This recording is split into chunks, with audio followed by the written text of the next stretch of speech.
Real quickly, just to get you aware of vernier graphical analysis with the pH probes.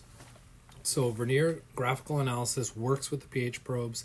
I don't think Logger Pro does. So when you first open it, this is on the computers or on a personal device. If you're using the computers, you have to hardwire connect it. So what you would click is sensor data collection. It's going to say no devices are connected because I don't have any devices connected for this one. And then it will also search for a device if you're using a personal device, because personal devices have Bluetooth. Our computers in the labs do not have Bluetooth, so they won't connect that way. They would have to be hardwired in. So what you'll end up seeing is something that looks like this, except in the lower right hand corner down here, you'll see an extra button that I believe says pH, and then it'll give you a number. It's probably going to read, I'm going to guess 5 point something. Okay. If you click that button, so click, it's going to open up a little window that tells you what the device is it's connected to, so the pH number, whatever it is. And then it will also have the calibrate button underneath it.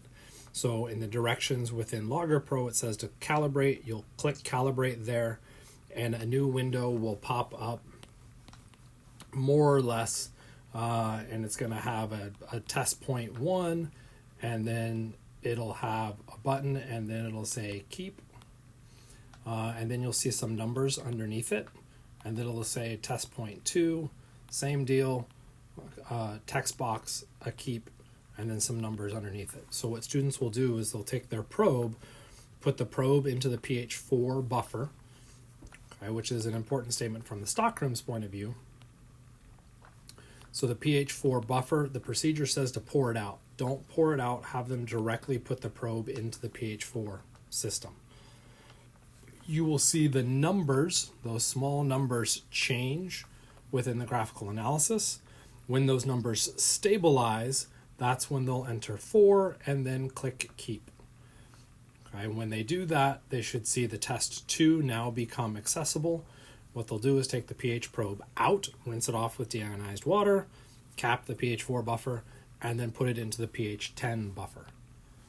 Okay, now that it's in the pH 10 buffer, they'll see the numbers again underneath kind of start changing. When those roughly stabilize, they can enter 10 and click keep. Okay, and that sets up the calibration. The system is now calibrated, or the pH probes are now calibrated, and they can continue on with the rest of the experiment. Which sets us up with the next issue. The Logger Pro system gives us all the software to kind of run the experiment they need to run. Vernier graphical analysis doesn't. So what you're going to have to do is in the bottom left-hand corner,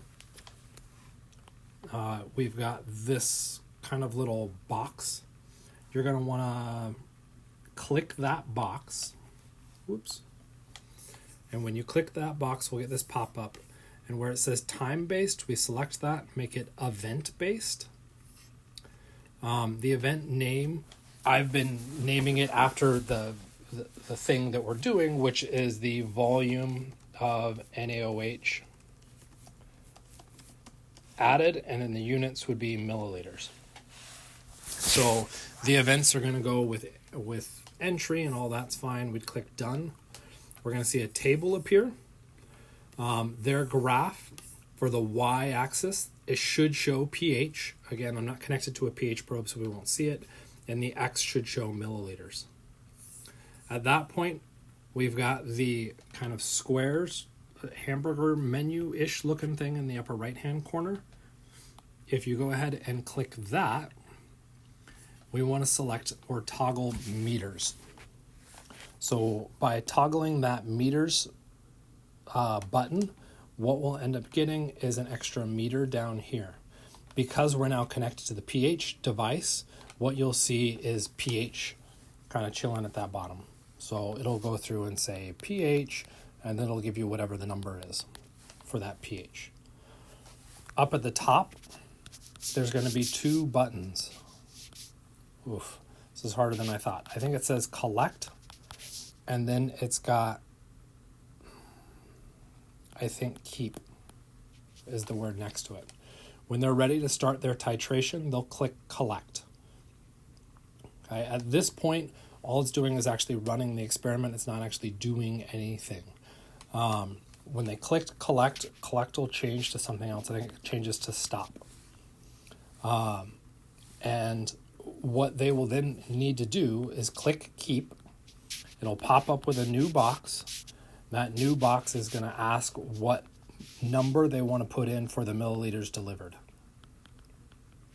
Okay, and at this point, they should be putting 0.00 or wherever their burette is at. That's now going to record a data point for whatever the pH is at that point. Then what happens? They click the submit. They can then start their titration. As they start the titration, we should see the pH meter change. Okay, in that range, the pH should go up. Go up. When it's gone up 0.2 units, they go back up to that button that was up at the top. Whoops. The button that was, come on, where's my cursor? Why is it not? There it goes. Oh, it just doesn't want to show it. There'll be a button up at the top. Everything's lagging. For keep, they click keep. It's going to pop up with that window again. They can put in the new volume that they've added, and it'll create another data point. And so eventually what will happen is you'll get the standard titration curve with all their data points, okay, looking more or less like that. And so they just continue your normal process. When they're done and we now need to export it, what they can do is go to click Untitled, and they'll click Export. They'll want to export as a CSV. That's my recommendation, at least. Save the CSV, and then you can tell them that they can open that CSV. It's just the data table in any graphing program, Excel or Google Sheets, and they can plot it so they can get their titration curve back. The graph one allegedly saves as a PNG. I was not able to get that file to open, and the PDF, as I understand it, is not activated. I have no idea what AMBL is, so I wouldn't use it. So CSV is their save. Save it to the desktop, and they can email it to themselves. They could also just take a picture of the titration curve, but they're probably going to want the raw number data, and so they're going to need to save that as a CSV. Hopefully that makes sense, and you'll be able to navigate the lab without too much trouble. If you need help, you can give me a call. Either of you, I should be on campus for both cases. I'm not going to put my phone number into a public video, though. So with that, good luck.